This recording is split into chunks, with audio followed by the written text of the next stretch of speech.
gue adalah anak yang dulu juga nisannya tertahan di sekolah dan 3 tahun tidak sekolah dan harus ngulang lagi sekolah karena masalah biaya. Gue jujur cukup sebel sama video ini, kan udah nonton belum guys? Dan gue juga cukup geram sama mediatornya ya, bapak ini.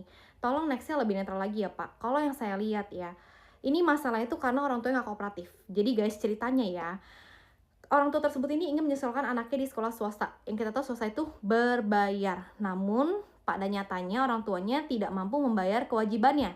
Sehingga setelah anaknya terdaftar di sekolah tersebut, udah ada nisannya di sini, di sekolah ini, ya nggak bisa lagi nih anaknya untuk pindah sekolah. Harus menyelesaikan dulu nih administratif yang ada di sekolah ini. Nah, itu permasalahannya tuh sampai 6 tahun guys. Yang nggak kelar-kelar sampai 6 tahun. Meskipun dalam jangka waktu 6 tahun ini, kedua orang tuanya telah mengusahakan anaknya untuk ikut paket C. Ya, kalau salah boleh koreksi. Nah, jujur cukup sebel adalah ibunya ini terlalu memaksakan. Ibu tahu ibu nggak mampu, ya, tapi ibu memaksakan. Apalagi ibu ngomong, saya memang nggak mampu, tapi saya ingin memulihkan anak saya. Bu, ini bukan sekolah ibu, ini sekolah swasta. Dan negara kita tuh punya sekolah negeri, gratis bu. Ibu aja nih yang emang egois. Ibu yang egois ke anak ibu, menurut saya ya, menurut saya. Dan pihak sekolah ini menurut gue udah cukup kooperatif. Pihak sekolah udah kasih jangka waktu, kelonggaran waktu. Udah dibantuin juga nih cari permasalahannya, di korting-korting nih, dari 7 juta kewajibannya, di korting-korting. Sampai akhirnya tercetuslah dari pihak sekolah nih, di video tersebut. Ibu tersebut ngomong, ya udah ibu buat aja SKTM, surat keterangan tidak mampu, ya, dan ibu katakan ibu mampunya bayar berapa, ya. Nah, tapi ibu, menurut gue ya, di video dari video tersebut, ibu ini nggak kooperatif, orang tuanya ya, maksudnya nggak kooperatif. Dan orang tua sampai ngomong, terutama ibunya ngomong, ya anak saya sampai sedih kalau ngeliat anak lain yang pakai seragam SMA sampai nangis. Ibu, semua ada sebab akibatnya. Anak ibu bisa sampai nggak sekolah kayak gini karena ibu yang egois. Ibu tahu ibu nggak mampu, tapi ibu paksakan anak ibu sekolah di swasta. Gue bukannya tone deaf, gue udah bilang ya di awal, gue ini juga dulu anak yang nisannya tertahan karena pada saat itu tiba-tiba ekonomi langsung turun gitu loh. Tapi akhirnya dicari penyelesaiannya.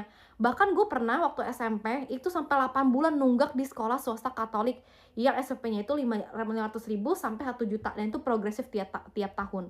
Tapi dari pengalaman gue, sekolah swasta itu selalu membantu anak-anaknya menyelesaikan permasalahan mereka yang tidak mampu bayar. Bahkan pada waktu itu gue pun pernah dicarikan donatur. Ya, siapa yang mau bantuin gue untuk bayar uang sekolah. Sampai kayak gitu, dan bener dapet donaturnya guys. Bener dapet. Jadi kayak di permasalahan itu inti masalah adalah orang tuanya nggak kooperatif. Dan jujur gue cukup sebel kalau ada orang tuh yang kayak menjual cerita sedih, tapi padahal nyatanya tuh dia nggak kooperatif gitu. Nah, untuk bapak mediatornya, ya bapak ini, tolong bapak juga netral gitu. Jangan tiba-tiba di ujung-ujung bapak langsung bilang, ya udah saya bayar 1 juta. Kasian loh anak ini, blablabla.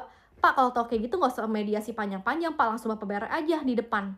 Karena ini masalahnya tuh di administratifnya, Pak, nggak bisa serta-merta duit. Tapi kayak semua tuh ada mekanismenya, ada administratifnya gitu. Jadi jangan semena-mena juga gitu loh. Dan bapak juga harus tahu gitu, ini permasalahan itu pihak sekolah telah menjalankan semua kewajibannya, dan sampai saat ini, sampai video ini terbit itu belum ada dugaan bahwa sekolah ini tuh ada tindakan ilegal atau penahanan ilegal, dan nggak ada kan ya. Jadi di permasalahan ini kan kita sebagai netizennya tahu gitu loh, permasalahannya adalah orang tuanya nggak kooperatif. Orang tuanya disuruh buat SKTM juga belum dilakukan gitu ya. Orang tuanya diajak meeting dan segala macam juga tiba-tiba menghilang gitu loh. Orangnya tiba-tiba menghilang, 6 tahun kemudian datang. Ya bapak tahu dong berarti akar masalahnya di mana gitu loh. Kayak saya tahu bapak membantu sesama yang kesusahan. Siapa sih di sini yang nggak mau bantu sesama yang kesusahan gitu. Tapi bapak juga harus tahu akar masalahnya di mana.